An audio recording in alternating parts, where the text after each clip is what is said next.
Welcome back to the YouTube channel. This is a two-part. I just did the TikTok video before, so if you're interested in finance and how it's going to affect you, watch that other video. And today we're going to talk about how I personally think we're in a similar time as in 2008 with these big layoffs. So I played around with AI a little bit today and asked like, hey, when has there been a place where so many people got laid off? And I put it into Perplexity AI, ChatGPT, and I haven't found a solution on where there was in history where so many people got laid off. Like Tesla just announced 14,000 layoffs. 14,000 people would get laid off around the globe. So it's crazy. I've seen layoffs all over.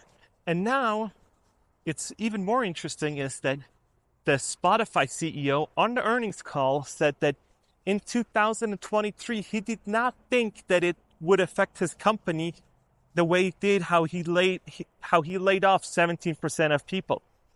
So what is that? So could be two reasons why that happened. First of all, the reason that I think that I thought when he said, oh, he's going to cut the production by like 17%, that would have meant that 17% of people didn't do anything at the company. So when you have a company and you run it and you can cut 17% of people.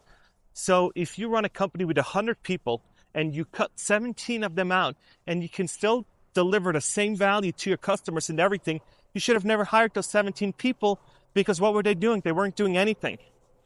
So now I'm looking at it like, okay, so Tesla is cutting 14,000 people. What is that going to do to their products? So are they going to sell cars at a loss to make it, that they couldn't keep those 14,000 people on? Is there something else that they're trying to do to stay agile, as they say? Because I think with all these layoffs are happening, we are in the same spot as 2008. So back to my original thing where I said, who is here? When has there been a time in the US where there has been the same amount of layoff? So I've been looking at it in the AI search, it only said that 2008, COVID, and now. So there isn't enough data out quite yet how bad these times are. But all these people that are getting laid off are going to be qualified for unemployment, are not qualified for unemployment. So those are the questions. And if they are going to get rehired, are they going to get rehired at their same pay level, at the same job level, or are they going down and in pay and in their level of experience? So what I mean by that is, if you're a program manager, are you going to be a program manager, or are you going to take a project manager role just to get by and trying to then, after this whole thing kind of fizzles out, get back into program management and not be a project manager? Or if you're an individual contributor and you went to a manager role and you're like, I'm not going to find a manager role. I'm just going to try to get another individual contributor role because I just need a job real quick and I need to make this happen. And those are the questions that I couldn't really find. So if you're better off now than you were like a year or so ago, let me know in the comments, because I'm genuinely interested. But I don't think that people are better off now than they were before. And I don't think that the job creation is going as great as they're claiming it to be. And I'm not a Democrat or a Republican. Can't even vote because I'm a green card holder. So I have no stake in the game, but I just want people to have jobs and feed their families. And I think that is the number one voting issue that they're going to face in this election time, because people need to provide for their families in order to make a living. And I think abortion, gun rights, and all that healthcare and all that other stuff is going to be secondary, because people really, really need to make a living.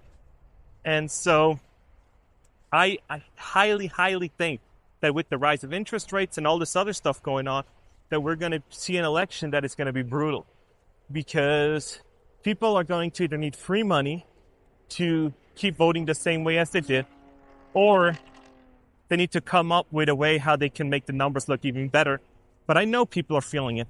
I've seen everybody in my field got either laid off, got a demotion, have to work more, or something else.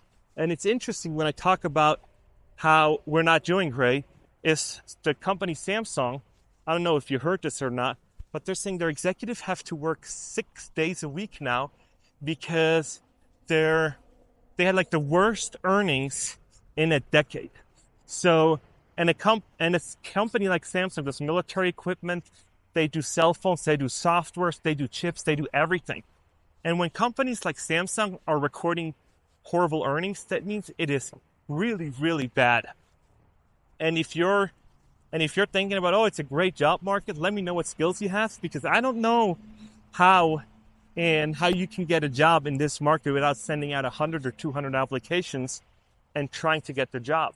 So this is really, really bad time for job markets, employers, business owners, stockholders, and everything.